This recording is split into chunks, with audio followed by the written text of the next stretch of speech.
귀한 찬양 감사합니다. 하나님께서 귀하게 받으신 줄로 믿습니다.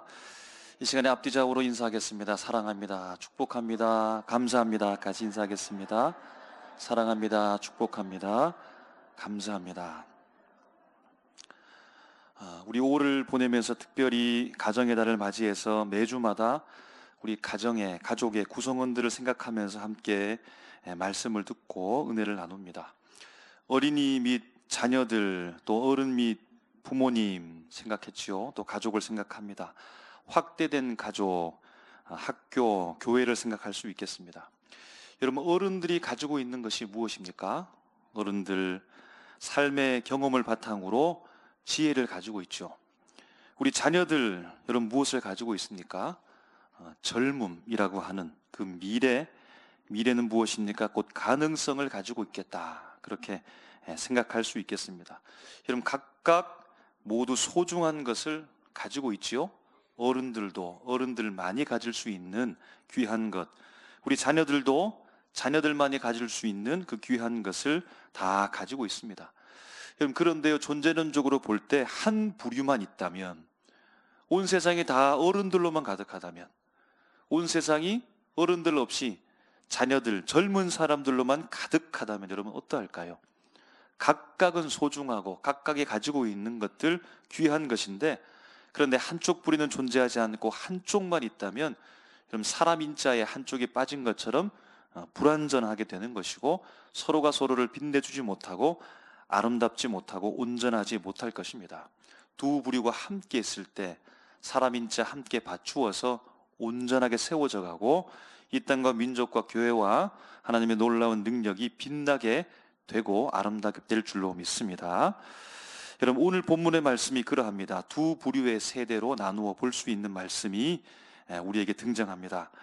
여러분, 오늘 본문 지난주에 이어서 베드로 전서 말씀을 우리가 함께 읽었는데요. 여러분, 성경의 모든 말씀이 그러합니다. 주님께서 우리에게 보내시는 말씀으로 사람들을 통해, 상황을 통해, 그 시대의 배경을 통해서 오늘을 사는 우리에게 하나님께서 무언가 말씀하고자 하는 메시지가 있는 거죠. 그런데 그 메시지의 차이점을 보면 확실하게 드러나기도 하고 숨겨지기도 하고 간접적으로 그렇게 감추어져 있는 메시지도 있습니다. 그런데 특별히 서신서, 편지는 보다 분명하게 되는데요, 보내는 사람이 있고 받는 대상이 있으며 왜 그 편지를 보내지는 이유가 있다는 겁니다.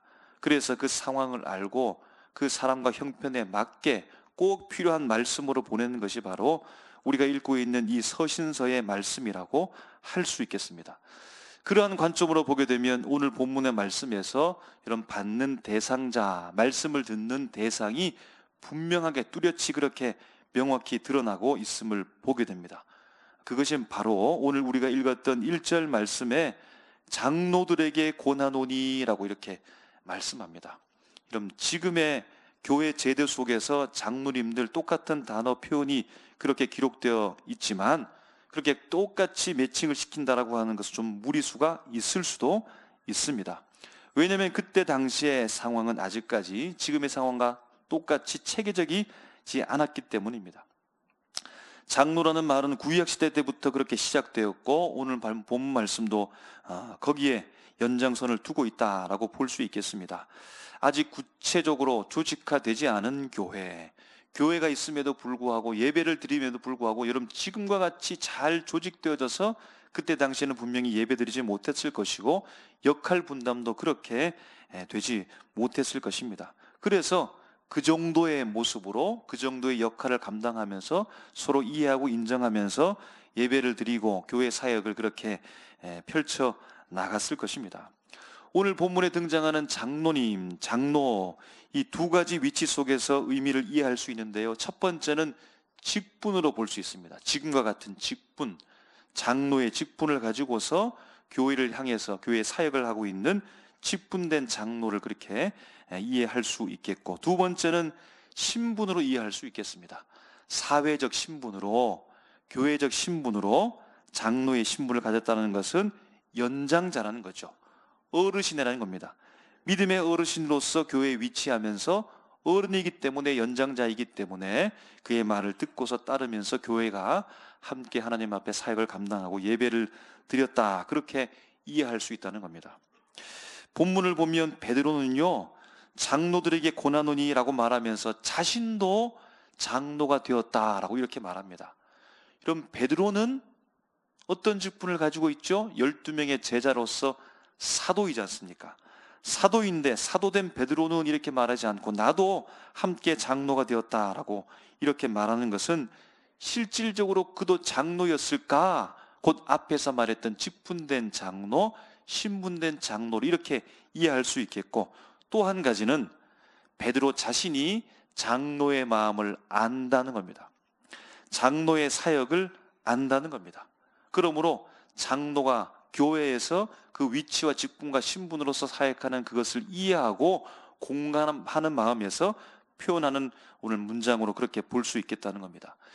2절의 말씀에 보니까요, 베드로는 장로들을 향하여서 이렇게 말합니다. 양무리를 치되라고 말합니다.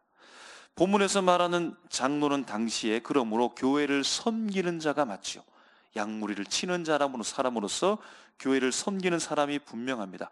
그런데 중요한 것이 있는데요, 오늘 말씀에서 그 양무리가 바로 하나님의 양무리다라고 이렇게 정확하게 표현해 주고 있다는 겁니다.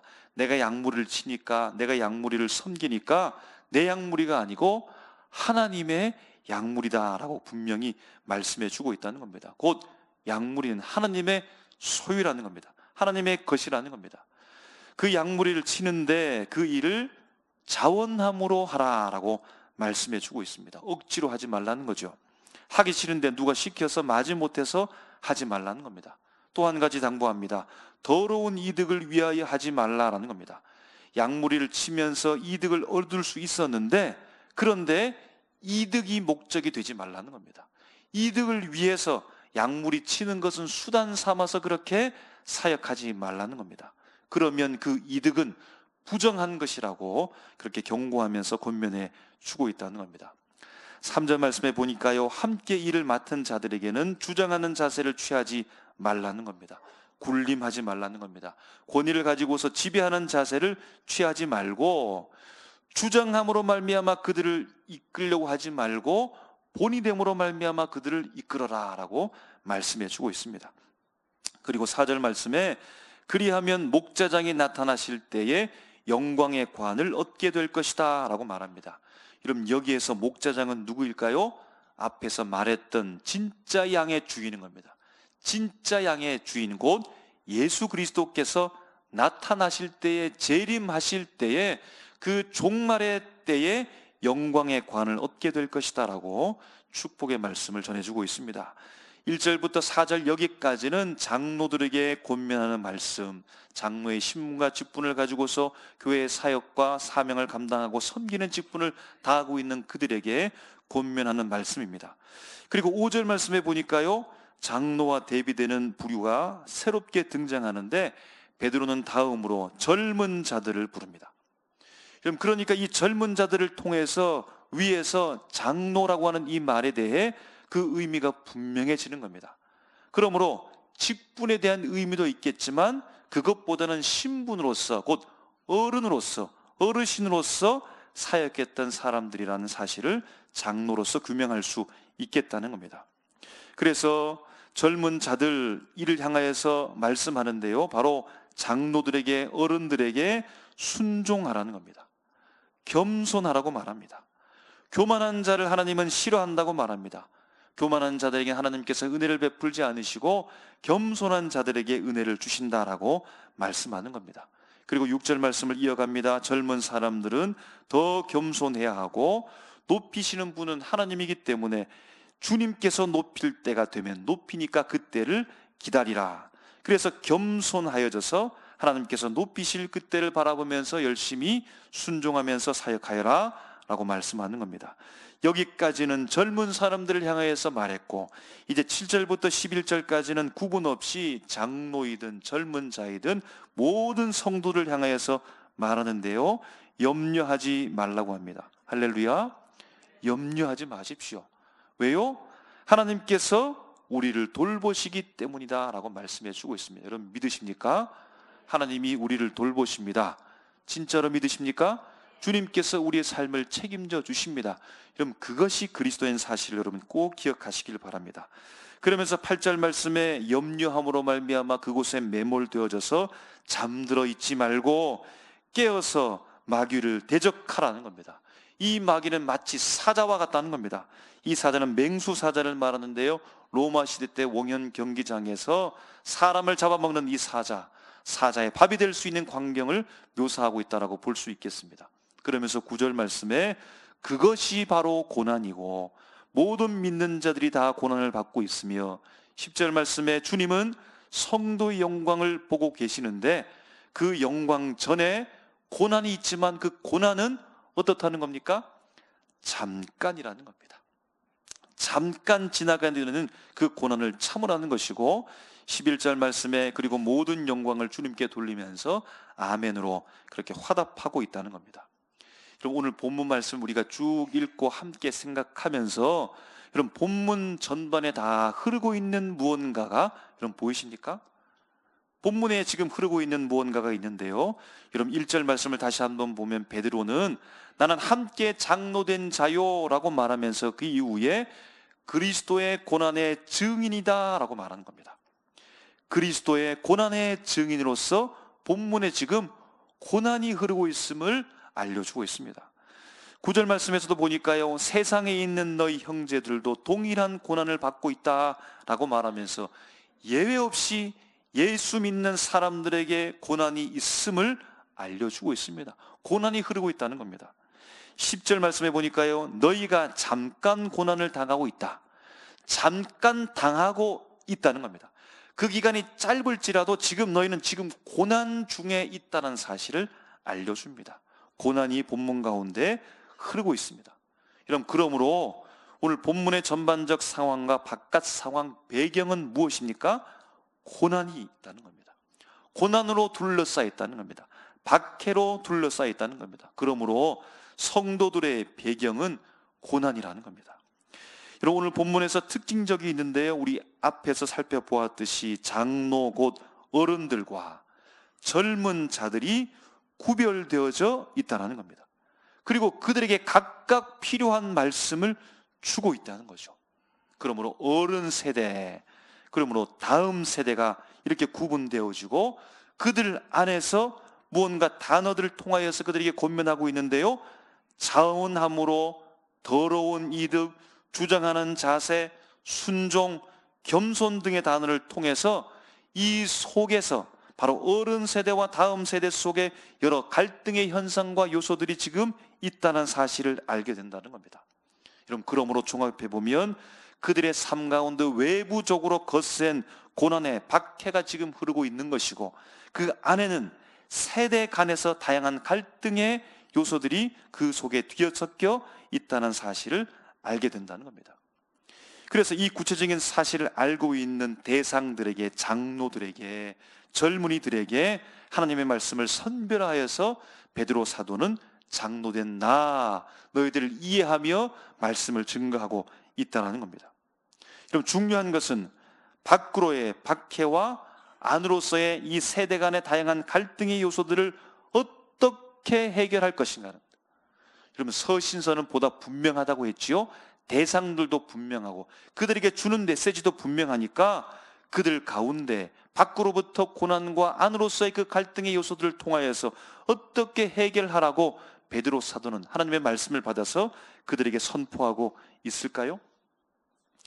여러분, 베드로를 주목하기를 원합니다. 베드로가 오늘 말씀을 증거하고 있는데 베드로에게 지금 무언가 그도 자신도 모르는 사이에 흐르고 있는 말씀들이 본문 가운데 있다라는 겁니다. 그도 모르게 자연스럽게 흘러나오고 있는 무언가가 있더라는 겁니다. 여러분, 경상도 사람은 경상도 사람 나름대로의 무언가 있는 거죠. 전라도 사람은 전라도 사람 나름대로 무언가 있는 거죠. 충청도 사람은 충청도 사람, 각 지역의 사람은 그 지역성을 가지고서 나도 모르게 무언가가 자연스럽게 배어 나오고 있는 것처럼 오늘 베드로 사도에게 말씀 본문을 증거하면서 그들을 향해서 말씀을 선포하면서 자신도 모르게 무언가 흘러나오고 있는 것이 있는데, 여러분, 그것이 대단히 중요합니다. 여러분, 그것이 무엇이냐면 2절 말씀에 보니까요, 베드로는 이렇게 말합니다. 너희 중에 있는 양무리를 치되라고 말합니다. 너희 중에 있는 양무리를 치되, 여러분 어디서 들어본 적이 있습니까? 요한복음 21장 말씀에만 기록된 말씀인데요, 예수님께서 너희들이 다 나를 부인하게 될 것이다 라고 그렇게 말했을 때 베드로가 선뜻 나서서 주님, 죽을지언정 제가 주님을 부인하지 않습니다. 제 목숨을 내놓고 주님을 따라가겠습니다 라고 그렇게 호언장담했던 베드로인데, 그런데 그 베드로가 우리가 잘 알고 있는 대로 예수님을 부인하되 3번까지, 부인뿐만 아니라 저주까지 했던 사람이 바로 베드로였습니다. 그리고 닭이 울게 되지요. 그리고 십자가 고통 이후에 사망 권세를 이기시고 예수님께서 부활하셔서 요한복음에만 독특하게 기록된 장면이 있는데요, 제자들과 함께 식사를 하십니다. 식사하신 이후에 아마 베드로와 따로 만난 것 같습니다. 그리고 거기에서 예수님께서 질문하지요. 요한의 아들 시몬아, 내가 나를 사랑하느냐라고 묻습니다. 얼마나 그 마음 가운데 부담이 됐겠습니까? 죄책감도 있었겠습니까? 예수님을 바라보면서 고개도 들지 못했을 것이고 마음에 너무 괴로움이 있었을 것입니다. 주님 아시잖아요, 제가 주님 사랑하는 줄.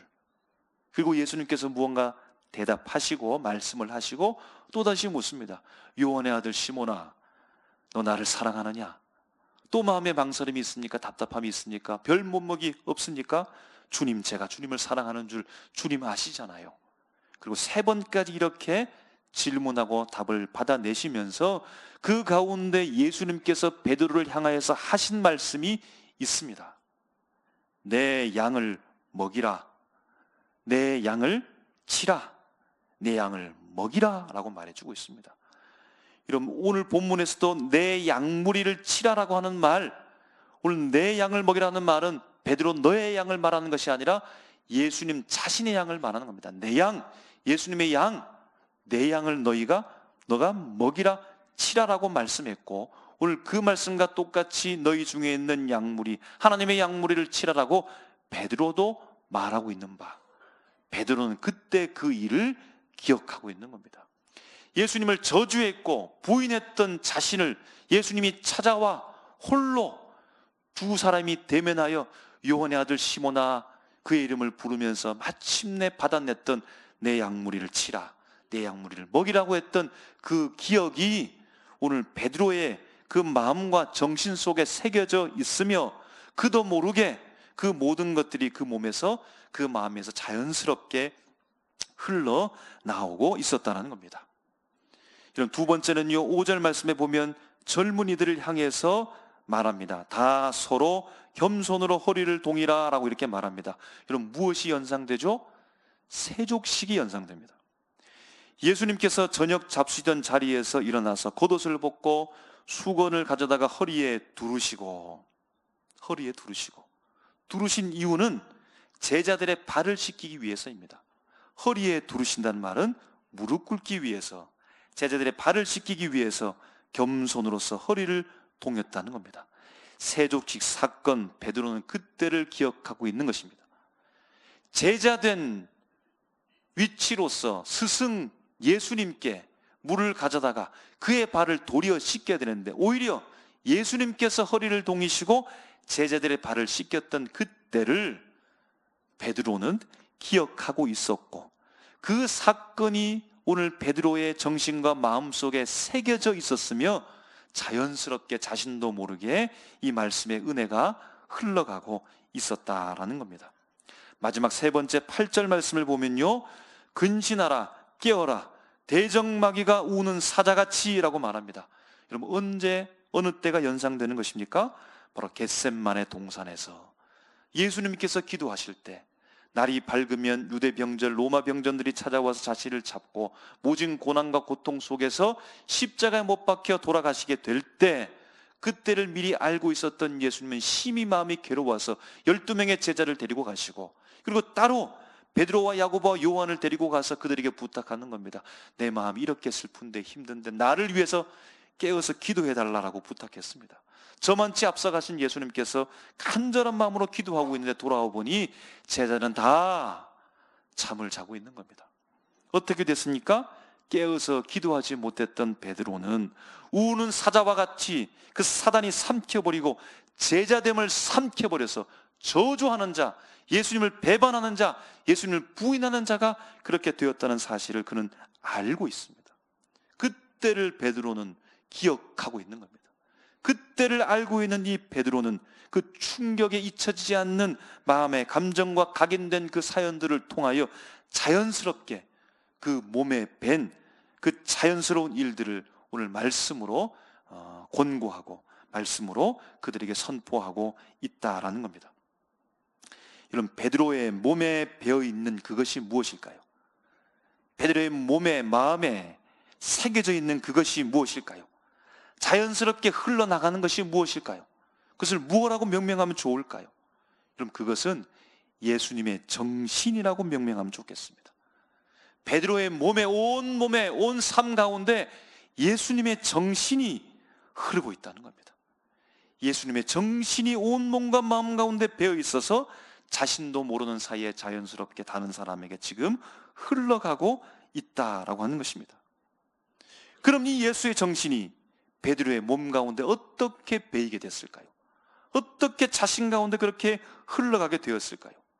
오늘 본문에 말씀하고 있는 바 3절 말씀에 양무리의 본이 되라라는 이 말씀을 통해서 우리가 알 수 있습니다. 누구를 본 겁니까? 누가 본보기가 된 겁니까? 누가 베드로에게 본보기를 보여준 겁니까? 누가 베드로에게 본을 보여준 겁니까? 단연코 예수님이 보여준 겁니다.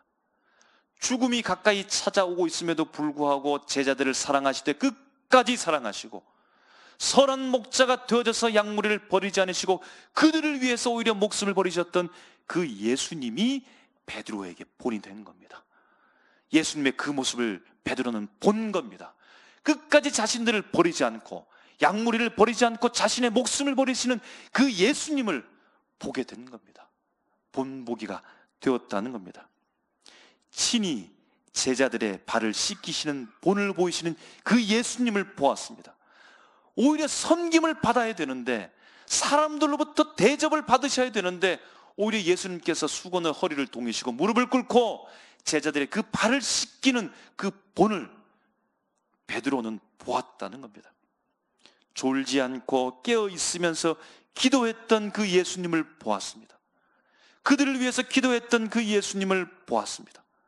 밤이 맞도록 기도했던 그 예수님을 보았습니다. 새벽 미명에 늘 기도했던 그 예수님을 보았습니다. 사람들을 만나시고 하나님의 나라를 전파하면서 자신의 몸은 돌보지 않고 담대하게 나갔던 그 예수님을 베드로는 보았다는 겁니다. 예수님이 제자들에게, 베드로에게 본을 보이심으로 말미암아 그의 속에 예수의 정신이 흐르게 되고 예수의 정신이 몸에 배어서 자신도 모르는 사이에 예수의 정신이 바깥으로 흘러나가게 되었다는 겁니다. 그래서 베드로가 어떻게 한 것입니까? 오늘 1절 말씀과 같이 그는 사도인데, 12명의 제자 사도인데, 대단한 사람인데, 예수님을 본 사람인데요, 그런데 그가 함께 장로된 자로서 라고 말합니다.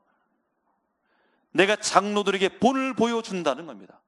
내가 장로들에게, 어르신들에게, 어른들에게, 믿음의 선진들에게, 어른들에게 어떤 모습으로 살아갈 것을 베드로는 지금 보여주고 있다는 겁니다. 그리고 어떻게 되는 것입니까? 이제 베드로는 요구하는 겁니다. 3절에 맡은 자들에게 주장하는 자세를 하지 말고 양무리의 본이 되라 라고 말하는 겁니다. 내가 너희의 본을 받은 것처럼, 내가 예수를 본받고 그 예수를 본받음으로 말미암아 예수의 정신이 흘러가고 너희들의 본이 된 것처럼 너희도 다른 사람의 양무리의 본이 되라고 그렇게 권고하고 말씀을 전해주고 있다는 겁니다. 여러분, 큰바위 얼굴의 이야기를 아실 겁니다. 어느 마을에 큰바위 얼굴을 닮은, 그렇게 불리우는 거대한 얼굴 모양의 바위산이 있는데, 그 마을에 전해 내려온 이야기는 언젠가 이 바위와 닮은 위대한 주인공이 등장하게 될 것이다 라고 하는 이야기를 믿고 있는 한 소년, 이 소년은 그 사람이 나타나기만을 기다리는 겁니다. 기다리고 또 기다렸다가 첫째 인물을 만나는데요, 이 사람은 금을 많이 가졌습니다.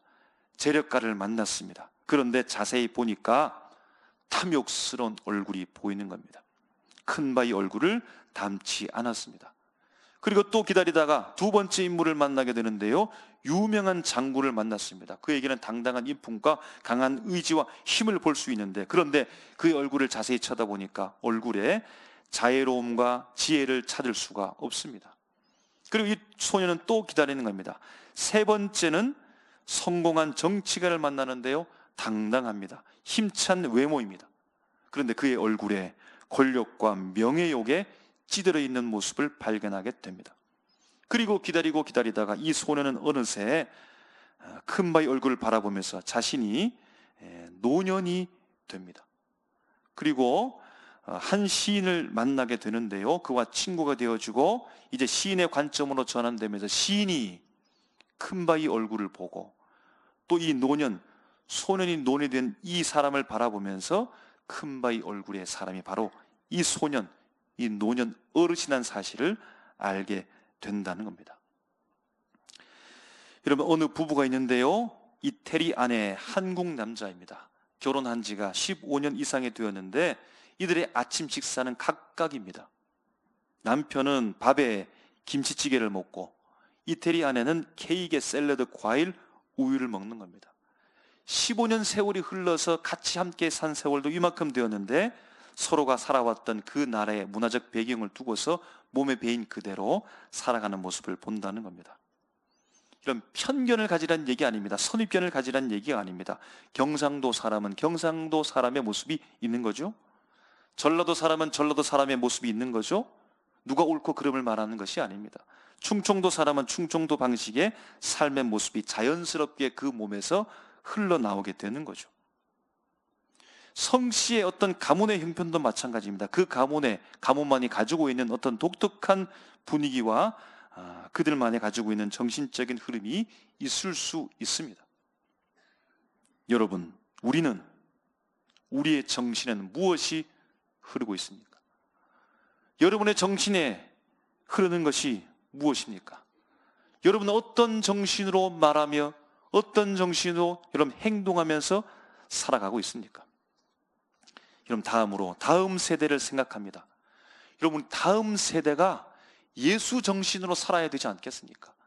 예수 정신으로 살아서 예수의 말을 하고 예수의 행동을 해야 되지 않겠습니까? 여러분, 그들이 정말로 걱정되지 않습니까? 예수 정신으로 살아야 되는데 얼마나 여러분 기도하고 있겠습니까? 사랑의 정신, 십자가 예수의 정신을 가져야 되는데 걱정입니다. 예수님처럼 제자들의 발을 씻기는 섬김의 그 정신으로 살아가야 되는데 걱정입니다. 예수님처럼 깨어서 기도하는 예수의 정신이 그들에게 보여야 되는데 이런 걱정입니다. 어떻게 하면 되겠습니까? 오늘 3절 말씀에 말하는 겁니다. 그들에게 맡은 자들에게 주장하는 자세를 하지 말고 양무리의 본이 되라는 겁니다.